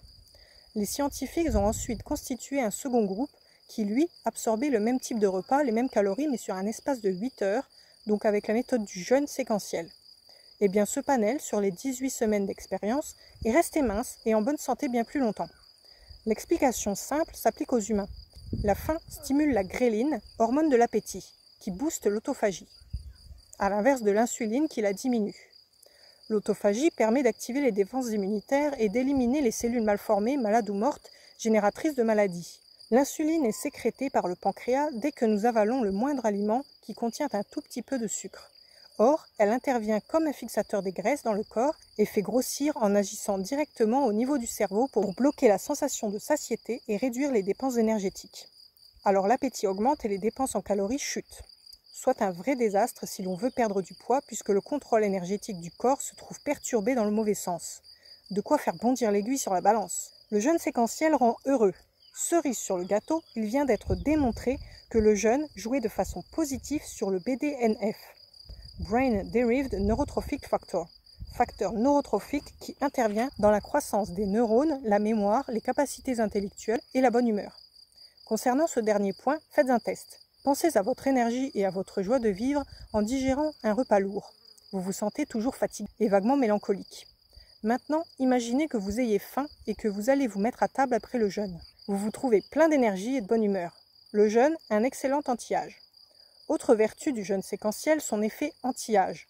En 2019, des scientifiques californiens se sont intéressés à cette question, étudiant en particulier les rythmes circadiens, soit l'horloge interne qui permet de maintenir en permanence notre homéostasie, autrement dit l'équilibre biologique intérieur. Ils ont constaté le bénéfice du jeûne sur cet équilibre qui nous permet de bien résister aux changements environnementaux brutaux et contribue à notre force intérieure. Le jeûne comme prévention du diabète de type 2. Par ailleurs, d'autres chercheurs, la même année 2019, ont découvert que le jeûne intermittent chez la souris avait une action de prévention efficace sur l'apparition du diabète de type 2. Tout fonctionne comme si cette pratique alimentaire permettait au pancréas de moins s'user. En somme, ne pas avoir à fournir de façon continue des doses d'insuline économise ce précieux organe vital. Quel repas supprimer? Demeure une interrogation. Quel repas ôter si nous actons le jeûne séquentiel? On a dit plus haut que le petit déjeuner était le plus facile à supprimer. Mais chaque être humain est différent. Certains, du fait d'hypoglycémies à répétition au cours de la journée, ne peuvent le pratiquer. Pour les autres, il faut choisir le repas à supprimer le plus aisément selon ses obligations sociales et familiales, tant participer à des moments conviviaux, échangés, fait partie de l'équilibre personnel.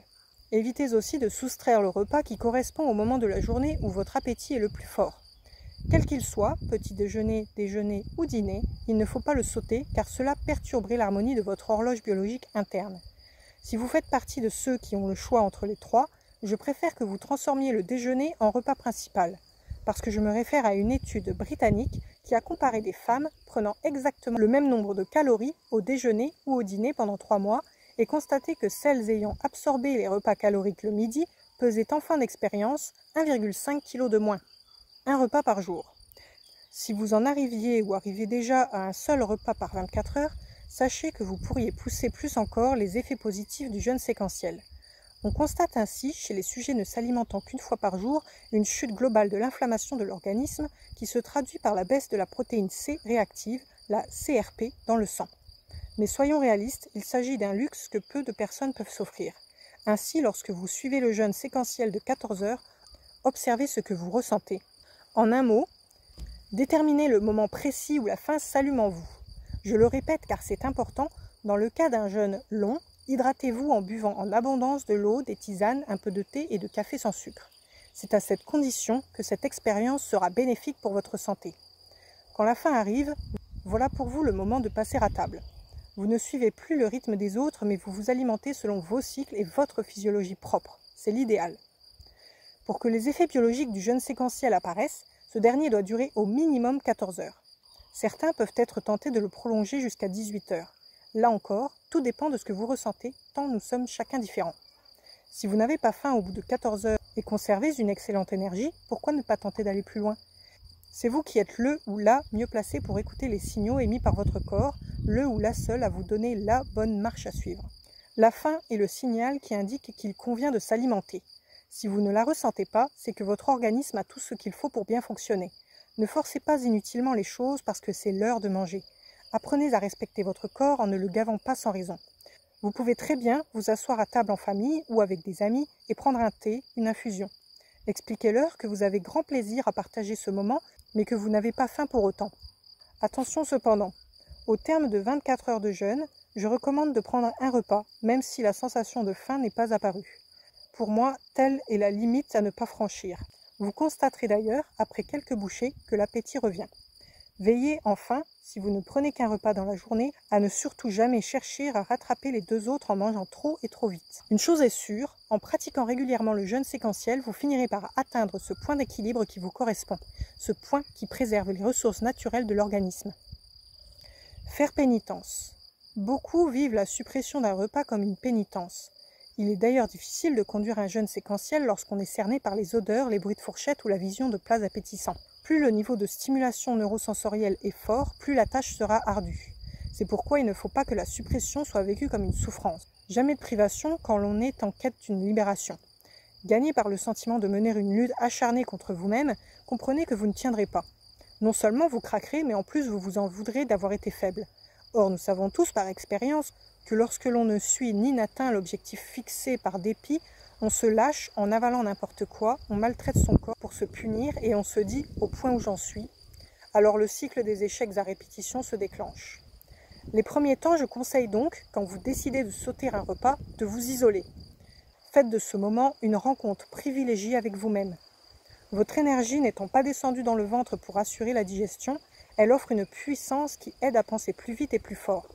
De même, Profitez de l'heure du repas manqué pour pratiquer un exercice, l'effet sur votre organisme n'en sera que plus efficace. N'oubliez pas aussi de bien vous hydrater, vous brûlerez alors plus vite et de façon plus importante les graisses. À certains moments, vous n'aurez pas d'autre choix que de participer à un repas. Dans ce cas, ne restez jamais devant une assiette vide car vous allumeriez les circuits de la frustration. Pour ma part, je remplis mon espace sur la table avec plusieurs boissons. Une tisane, un thé vert, un expresso sans sucre, ni édulcorant. De quoi m'hydrater tout en occupant mes mains sans manier le couteau ni la fourchette. 10 heures pour s'alimenter. Si vous suivez le jeûne séquentiel et réussissez à passer de 3 à 2 repas, il restera 10 heures pour vous alimenter. Se pose alors la question de savoir si la même quantité d'aliments consommés dans un créneau de 10 heures produit les mêmes effets sur l'organisme que sur 18 heures. Une expérience réalisée chez la souris est édifiante. Lorsque l'on expose l'animal à de la nourriture grasse à profusion 24 heures sur 24, il devient obèse et sujet à de nombreuses maladies. A l'inverse, si les mêmes souris ont les mêmes apports, mais cette fois étalés durant 10 heures, elles restent minces et ne développent aucune maladie. À la bonne heure! Les scientifiques de Louisiane ont eu l'idée de rechercher, partant du fait que la coordination des rythmes circadiens avec les prises alimentaires permettrait d'optimiser les capacités du métabolisme en jouant sur sa flexibilité, ils cherchaient à déterminer l'impact des horaires de jeûne sur la diminution de l'appétit et le fait de brûler plus ou moins de cellules graisseuses. Pendant 2 ans, ils ont suivi des volontaires, hommes et femmes, en excès de poids et divisés en 2 groupes. Le premier prenait 3 repas entre 8h et 20h. Les autres heures correspondant à une période de jeûne de 12 heures, tandis que l'autre se mettait à table entre 8 et 14 heures. En pratique, cela revenait à dîner à 14 heures, soit un jeûne séquentiel de 18 heures. Pour ce groupe, les chercheurs ont observé une baisse de la gréline, donc une diminution de l'appétit, et des examens ont montré que le taux de cellules graisseuses brûlées était plus important. L'un des médecins a conclu « Avec cette technique, nous avons réussi à tuer 2 oiseaux à l'aide d'une seule pierre ». Autrement dit, moins de graisse et moins d'appétit. Certes, il s'agit d'une première étude qui devra être confirmée avec des échantillons de population plus importants, mais elle ouvre une nouvelle voie de réflexion. Comment déterminer les bonnes durées du jeûne et l'heure pour s'alimenter? Par l'expérience personnelle. Testez le jeûne séquentiel en supprimant 1 ou 2 repas, petit déjeuner, déjeuner, goûter, dîner. J'inclus dans la liste le goûter, car si c'est le repas que vous préférez, sélectionnez-le. Puis définissez la durée du jeûne qui vous correspond le mieux pour être en forme. Très vite, vous allez trouver le rythme qui vous fait du bien et prendre vos marques. De quoi par la suite sereinement reproduire chaque jour le jeûne séquentiel idéal, c'est-à-dire déterminant quel repas conserver et à quelle heure le consommer. Vous remarquerez aussi très vite que l'organisme s'habitue. Si par exemple vous n'avalez plus de petit déjeuner mais y buvez seulement du thé ou du café, le jour où vous en prendrez un parce que des croissants et de la confiture sauront vous tenter, vous vous sentirez fatigué toute la matinée et gagné par la sensation d'une digestion interminable. C'est désagréable, mais aussi la preuve que vous aurez réussi à régler votre horloge biologique de manière optimale et au grand bénéfice de votre développement durable. Vous gagnez des années de bonne santé. En vérité, choisir le jeûne séquentiel revient à opter pour un mode de vie qui économise l'organisme et préserve ses ressources naturelles. Cette pratique illustre le vieux proverbe « Qui veut voyager loin ménage sa monture » tant elle offre des périodes de repos au système digestif, ce qui l'aide à se régénérer. S'y adonner, c'est agir à double titre sur le développement durable. Sur le nôtre en allongeant la durée de vie en bonne santé et sur celui de la planète en consommant moins. D'une pierre deux coups et plein d'atouts. Savoir briser le jeûne pour mieux le reprendre ensuite. Je souhaite ajouter une dernière remarque. Pour que le jeûne s'inscrive sans effort au quotidien, il faut savoir le briser de temps en temps, histoire d'éviter que naissent des sentiments de frustration qui risqueraient de vous faire tout lâcher. Imaginez que l'on vous propose un petit déjeuner de rêve avec des viennoiseries maison, un pot de confiture, des fruits du jardin, du pain chaud à peine sorti du four. Eh bien, autorisez-vous à craquer, mais comportez-vous comme le ferait un critique gastronomique. Mangez lentement pour apprécier et analyser chaque goût, chaque saveur. En mémorisant le plaisir ressenti, vous saurez décider dès la première bouchée, le jour où vous serez confronté de nouveau à ce genre de tentation, si le jeu en vaut la chandelle. Suivre un jeûne séquentiel n'est pas s'engager dans un régime, c'est choisir un mode de vie différent qui permet de prendre soin de son corps et de son esprit. C'est vous rapprocher de l'essentiel et maîtriser les justes apports dont vous avez besoin. C'est en définitive un chemin vers l'authenticité et ses besoins fondamentaux. Un premier pas vers la liberté. Les nouveaux jeûnes sélectifs. Que celles et ceux qui éprouvent encore quelques doutes sur leur capacité à appliquer cette diète séquentielle mais en voient les atouts se rassurent. Le jeûne est une pratique multiple. Si sauter un repas ou ne pas manger pendant plusieurs heures d'affilée ne vous convient en rien, testez le jeûne sélectif, dont le principe est simple puisqu'il s'agit de supprimer un aliment que l'on a l'habitude de consommer tous les jours durant un temps déterminé. Soyons francs, cette méthode a toutes les preuves de vérité, et ce à plusieurs titres. Car vous réaliserez notamment si la boisson ou l'aliment ôté vous manque, auquel cas vous seriez addict.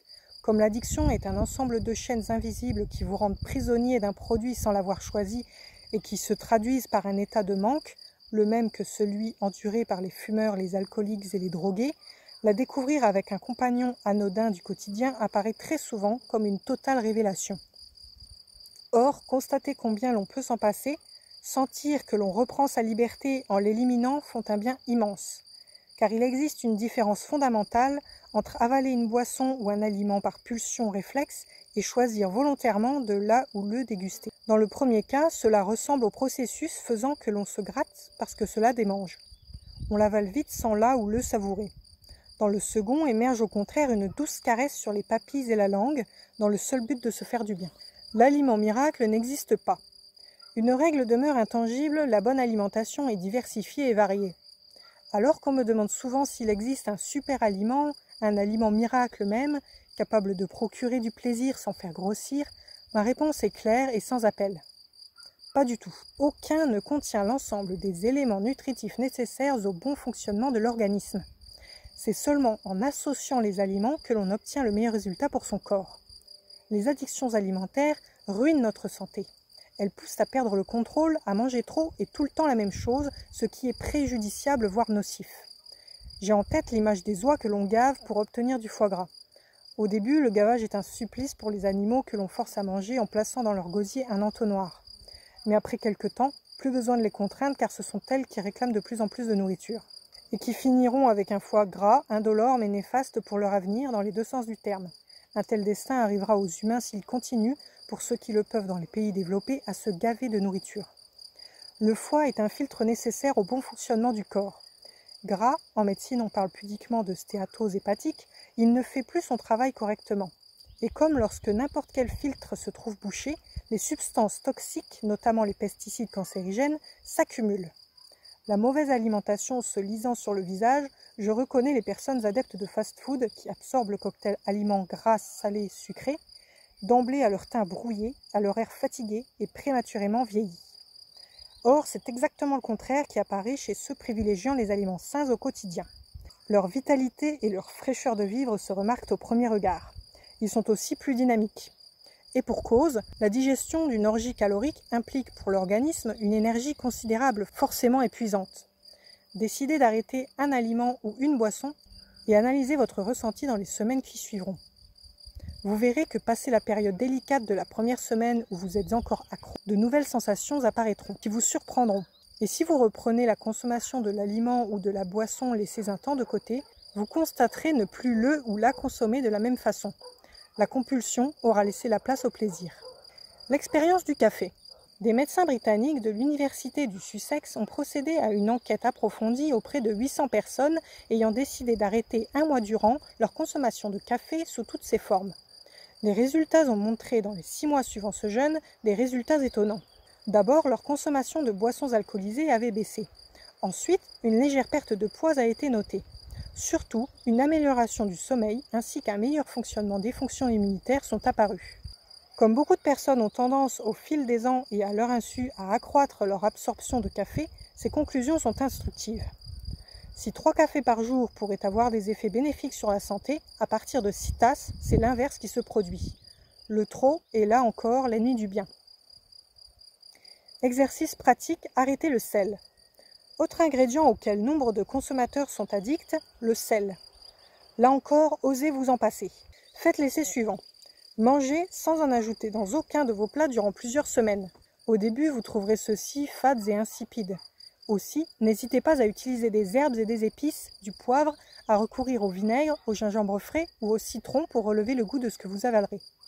Évitez aussi, pendant cette période, les aliments trop naturellement salés qui excitent l'appétit, tels que les poissons fumés, certaines charcuteries, les anchois, les olives, les gâteaux apéritifs, etc.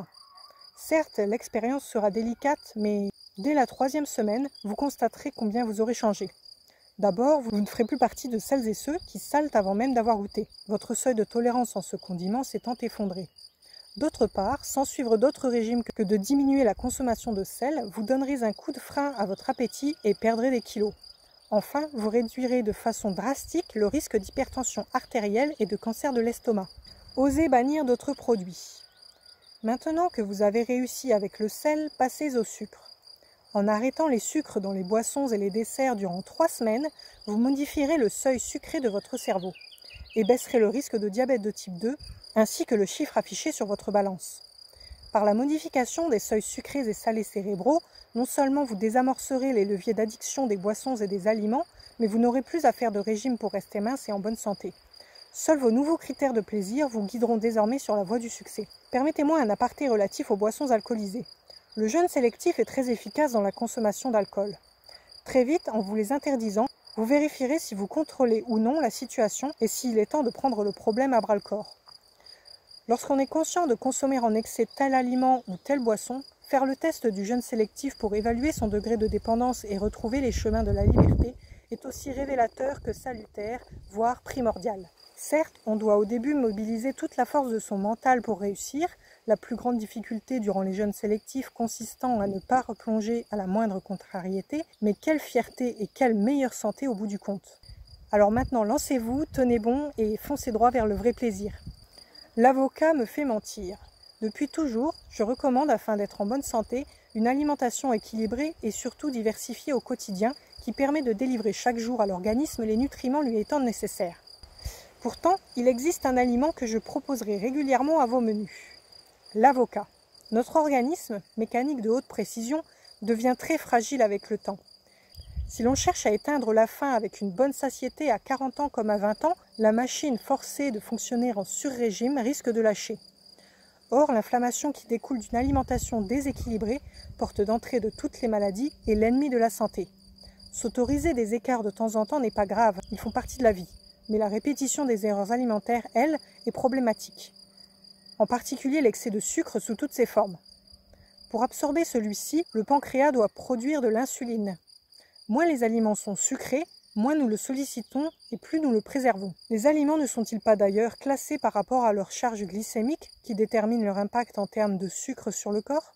Des chercheurs de l'Illinois ont découvert en 2019 que consommer ce fruit frais à chaque repas permet de diminuer de façon significative la prise de carbohydrates, d'obtenir une satiété heureuse et un excellent indice de satisfaction alimentaire, notamment chez les sujets en excès de poids. Pourquoi? Parce que l'avocat favorise la sécrétion du peptide YY, une hormone qui intervient dans la satiété. Il est donc un excellent allié pour perdre durablement ses kilos. De plus, il a une action anti-inflammatoire en neutralisant les effets nocifs des aliments pro-inflammatoires, car il tapisse en douceur notre tube digestif pour le protéger des agressions. Petit conseil pratique, vous pouvez faire un toast minceur à l'avocat. Mixez un avocat avec le jus d'un citron et déposez la purée d'avocat sur des branches de céleri. Le céleri représente seulement 16 calories pour 100 grammes et contient des fibres en quantité qui accélèrent le transit. Le céleri nécessite de bien mâcher, ce qui n'est pas le cas de l'avocat. Cela régule l'appétit et aide à avoir un ventre plat. Objectif ventre plat. Je l'ai écrit plus haut, les excès de sel dans l'alimentation, inclus ou ajoutés, sont un fléau. Pour les artères, le cœur, le goût, mais aussi les intestins et le ventre. Manger salé génère en effet un ballonnement intestinal marqué. Par opposition, en réduire la consommation diminue le symptôme désagréable dit du ventre gonflé, aussi inesthétique qu'inconfortable. Une vérité qui découle d'une étude. Le sel, star de la gonflette. Ainsi, des scientifiques ont analysé l'effet du sel en excès dans l'organisme. Ils ont mis en évidence une augmentation des gonflements liés à sa consommation chez les hommes comme chez les femmes. Un effet encore plus marqué si l'alimentation du sujet comporte des fibres, en particulier apportées par des légumes crus. L'explication est simple et vérifiable visuellement par tous. Mettez à cuire une casserole pleine de carottes, de poireaux, de haricots verts, de concombres, de navets, de choux, et très vite vous constaterez un dégagement de vapeur assez important. Si vous utilisez une cocotte minute, vous entendrez rapidement le sifflet de celle-ci se mettre en route afin d'évacuer la pression des gaz. Et bien, lorsque vous mangez cru, les aliments, afin d'être bien digérés et assimilés, sont cuits à l'intérieur du corps. Une cuisson intérieure qui, elle aussi, dégage des gaz. Or, cette fois-ci, pas de sifflet pour les évacuer. C'est votre anus qui, sous leur pression, les éliminera via l'épée. Pour éviter de gonfler, ne mangez donc pas de légumes crus en les trempant dans une sauce salée par exemple. Faites-les plutôt cuire en remplaçant le sel par des épices qui donneront autant de goût mais autrement. Testez ainsi les carottes au cumin avec un peu de citron et d'huile d'olive, véritable baume pour les intestins qui alors sauront demeurer silencieux. Non seulement vous vous ferez plaisir, c'est délicieux, mais votre ventre restera plat. Il arrive que l'organisme soit particulièrement réactif aux aliments crus. Dans ce cas, consommez les fruits sous forme de compote. N'ajoutez surtout pas de sucre à la cuisson qui accroît les calories pour rien. En revanche, aromatisez le mélange avec de la vanille. Des tests ayant montré qu'elle possédait un pouvoir sucrant tout en ajoutant un goût très agréable. Idem pour la cannelle. Le cumin, une épice moderne. Il est de bon ton aujourd'hui de vanter les mérites des épices. Soit, mais faut-il gober tout et n'importe quoi les concernant? Évidemment non. Il en existe une qui met toutefois la communauté scientifique d'accord, le cumin. Le cumin est utilisé pour son goût comme pour ses propriétés médicinales depuis plus de 5000 ans. Les archéologues ont ainsi découvert que les pharaons égyptiens en connaissaient les propriétés. Elle est pourtant une épice moderne, tant les études scientifiques relatives à cette plante n'ont été menées que récemment. Quels sont les bénéfices du cumin? Plusieurs études réalisées dévoilent d'abord une action sur l'intestin irritable, les gaz et flatulences. Cette épice agit en effet comme un anti-inflammatoire et un antispasmodique naturel, permettant d'obtenir un ventre aussi plat que calme. Le cumin absorberait, dit-on, les gaz et adoucirait la paroi interne des intestins. D'autres travaux ont mis en avant la participation de cette plante à la perte de poids. 2 études scientifiques ont en effet démontré que des sujets ayant ajouté du cumin à tous leurs repas avaient perdu 1,5 à 2 kg. Les participants étaient répartis en 2 groupes qui bénéficiaient des mêmes plats et apports caloriques identiques. Eh bien, celui cumin a perdu du poids comparé au groupe neutre. Mais alors, comment expliquer ce phénomène? Le cumin contient une molécule active, la thymoquinone, qui interviendrait dans l'activation du métabolisme et l'élimination des graisses. En outre, son goût très particulier retient de saler les aliments. Le sel allumant l'appétit, l'épice représente donc une piste sérieuse dans toute démarche minceur. En pratique, vous pouvez utiliser le cumin comme épice pour parfumer les plats ou le prendre sous forme de tisane en mettant l'équivalent d'1 à 2 cuillères à café dans une tasse selon le goût souhaité. La menthe poivrée, chef d'orchestre de la digestion. Je l'avoue, j'ai un faible pour les remèdes naturels. Chaque fois qu'il me faut soulager des troubles fonctionnels et que c'est possible, je m'efforce d'éviter de passer par la case médicaments en regardant si des plantes pourraient être efficaces. La difficulté est qu'il existe peu d'études sérieuses consacrées aux remèdes millénaires, sans doute à cause du fait qu'ils ne peuvent bénéficier des brevets utilisés par l'industrie pharmaceutique. Ce fut pourtant le cas jusqu'à il y a peu pour la menthe poivrée. Son utilisation ne date pas d'hier, puisqu'on la retrouve dans les pyramides égyptiennes datant du 1er millénaire avant Jésus-Christ. Parmi les qualités qu'on lui attribue, sa réputation d'agir sur l'intestin irritable, les spasmes digestifs et l'aérocolie. En pratique, elle diminue les gaz coliques et aide à avoir un ventre plat.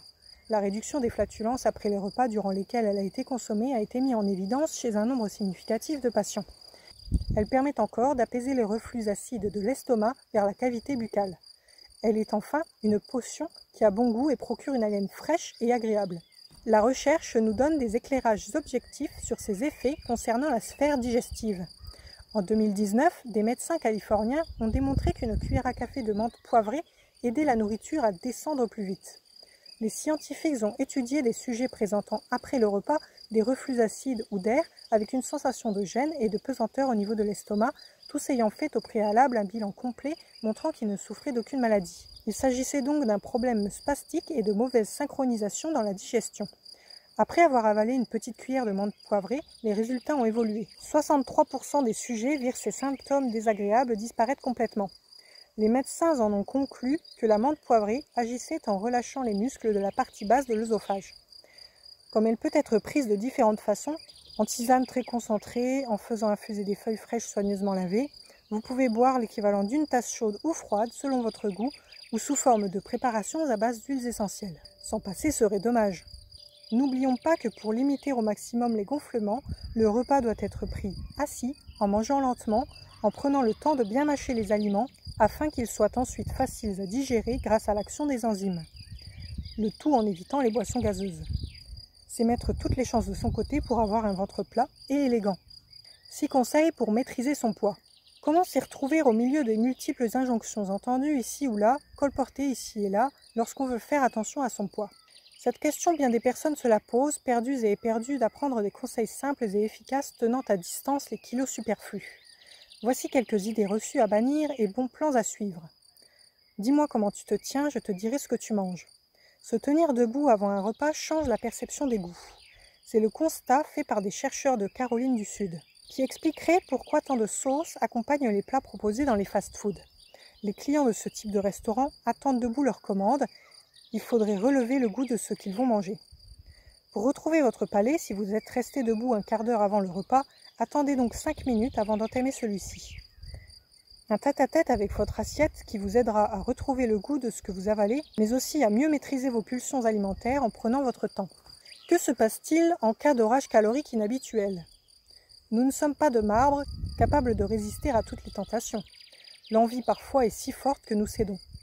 Alors nous mangeons sans compter, y compris les aliments que nous nous interdisons d'ordinaire. Dans ce cas, pour ne pas vous faire plus de mal que de bien, 2 règles d'or. D'abord, prendre du plaisir à cette sortie de route, l'assumer sans le moindre sentiment de culpabilité et faire en sorte qu'elle conserve un caractère exceptionnel. Pourquoi? Parce que le sens de la fête est important et fait partie du bonheur comme de la joie de vivre. Ce que l'organisme ne supporte pas, c'est la répétition des déluges caloriques. La suralimentation répétée lui demande des efforts constants et trop importants pour éliminer les calories en excès. Aussi, la mobilisation du pancréas devient délicate. Si l'excès est ponctuel, il n'y aura pas d'augmentation de la masse grasse et le kilo pris le lendemain se verra rapidement éliminé les jours suivants. Ces stress qui font grossir. Chaque jour, nous sommes soumis à des stress d'intensité variable. Et nous avons tous constaté combien nous ne sommes là encore pas égaux face au phénomène. Certains les gèrent mieux que d'autres. La répercussion de ces tensions sur la santé dépend essentiellement de la façon dont nous réagissons. Le même stress aura un impact puissant chez l'un et passera inaperçu chez l'autre. L'une des réactions fréquentes face à un pic d'angoisse est de le compenser en avalant vite quelque chose de gras et sucré. Tels des nourrissons qui pleurent et qui se calment une fois leur tétine dans la bouche, une nourriture riche serait censée rassurer. À tort, réécrivons-le. Mais comment dès lors éviter de se jeter sur elle à la moindre contrariété ? Des scientifiques de Floride viennent de mettre en évidence qu'avec un même apport calorique, les sujets stressés grossissent davantage que les personnes détendues. Responsable de ce phénomène, une molécule, le NPY, dont la sécrétion est accélérée en cas d'anxiété. Entrant en jeu dans le processus de l'appétit, le NPY augmente par ailleurs la quantité de graisse dans les tissus adipeux, favorisant la prise de poids. Les kilos pris pour compenser sont redoutables. D'autres travaux scientifiques ont attesté que les aliments à haute valeur calorique, ceux avec lesquels nous nous rassurons quand la tension menace, faisaient davantage grossir lorsque les sujets étaient en état de stress. Alors le cercle vicieux s'installe. Je stresse, je mange gras et sucré sans éprouver le moindre plaisir, je prends d'autant plus de poids que je suis anxieux, et me regarder dans le miroir devient un calvaire, alors je stresse, etc. La solution est de garder une distance mentale par rapport à ce qui se passe. En d'autres termes, il ne faut pas réagir instinctivement, comme lorsqu'on se gratte parce que ça démange. Sinon, on s'abîme et s'use prématurément. Comment faire? Inventez-vous un rituel à reproduire chaque fois que vous êtes stressé. Au lieu de vous jeter sur des barres chocolatées, avalez un grand verre d'eau, sortez marcher ne serait-ce que 10 minutes, mettez une musique que vous aimez, puisque nous savons désormais que si les compensations alimentaires hypercaloriques passent en mode chronique, elles génèrent des symptômes de détresse psychologique, ce qui rend malheureux au long cours. Instaurer un rituel vous protégera du réflexe de vouloir compenser et des kilos qui l'accompagnent. De quoi préserver l'image que l'on a de soi et sa santé. Vraiment bon le poisson? La grande majorité des régimes met en avant la consommation de poisson comme un atout majeur de la perte de poids. Mais qu'en est-il réellement? Quelle est la valeur nutritionnelle du poisson comparée aux autres sources de protéines et peut-on en manger tous les jours? Depuis une décennie, les poissons gras ont la cote car ils permettent de faire le plein d'oméga 3, lesquels améliorent le fonctionnement du cerveau, mais réduiraient aussi les risques de cancer du côlon, comme l'a démontré une étude récente. Les chiffres prouvent en effet que 360 grammes de poisson par semaine baissent de 12% les risques de cancer du côlon. Reste toutefois un problème avec les poissons gras comme le thon, le saumon ou l'espadon, leur teneur en métaux lourds, à savoir le plomb, le cadmium ou le mercure. Donc, en manger trop souvent revient à absorber trop de polluants. Alors, pour bénéficier de l'effet oméga 3, mieux vaut choisir des oméga 3 de manière végétale. Mon intime conviction. Systématiquement, lors d'un dîner, les convives en fixant mon assiette me demandent « Alors docteur, qu'est-ce que je dois manger pour être en bonne santé ?» Je leur réponds volontiers, ayant la passion de mon métier. Quand on fait ce que l'on aime, a-t-on vraiment l'impression de travailler? Aussi, dans cette partie, nous avons fait comme si nous partagions un repas en tête-à-tête, avec un condensé de conseils au menu et de recommandations au dessert. dont le plus instructif peut se résumer ainsi. Pour gagner la partie, il faut jouer le duo gagnant jeûne séquentiel plus baisse calorique. Le jeûne séquentiel de 14 heures, nous l'avons dit, fait chuter l'inflammation de l'organisme et réduit son cortège de maladies chroniques. Grâce à la diminution calorique, le système immunitaire est stimulé, lui, cet ange gardien qui veille sur nous H24. En le pratiquant, vous activez à l'intérieur du corps des réactions chimiques invisibles mais réelles et hautement protectrices. Le jeûne séquentiel permet de sortir d'un mode de vie pro-inflammatoire et de booster le système immunitaire. Des études publiées fin 2019 ont montré que plus nous consommons de produits gras et sucrés, moins le plaisir ressenti est important. Aussi, pour conserver le même degré de satisfaction, il faut augmenter les quantités. D'où la dérive et la courbe de poids qui monte, doucement mais sûrement. A l'inverse, chez ceux qui consomment rarement de junk food, le plaisir ressenti lorsqu'il leur arrive d'en manger est très fort. Ils sont en outre hermétiques aux publicités, alors que chez les gros consommateurs, celles-ci déclenchent des pulsions alimentaires. Réalisez cette partie calmement, car vous avez désormais en main les outils pour constituer un bouclier protégeant de nombreuses maladies. À vous maintenant d'en tirer profit et d'enseigner à ceux que vous aimez les clés d'une belle santé. Voilà, j'espère que vous avez aimé la première partie de ce livre. Merci d'avoir regardé cette vidéo, j'espère qu'elle vous a plu. N'hésitez pas à liker, à commenter ou à partager si ça vous plaît. À la prochaine, bye!